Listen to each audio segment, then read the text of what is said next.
Grevillea lanigera, Mount Tamboritha, also known as spider flower. Despite this plant's name, Grevillea does not, in fact, originate from Mount Tamboritha, a 1,840-meter-high mountain located on the western edge of the Victorian Alpine National Park, although a different form of this plant does originate from there.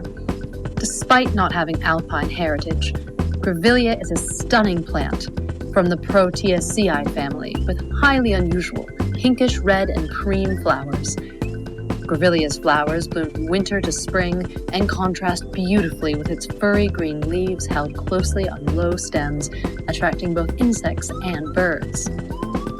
Interpreting the Grevillea, we have Natrasha.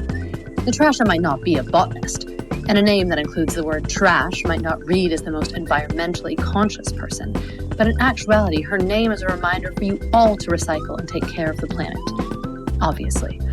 It certainly isn't a poor pun she picked 7 years ago on whim, because that would be silly. Of course she had this in mind.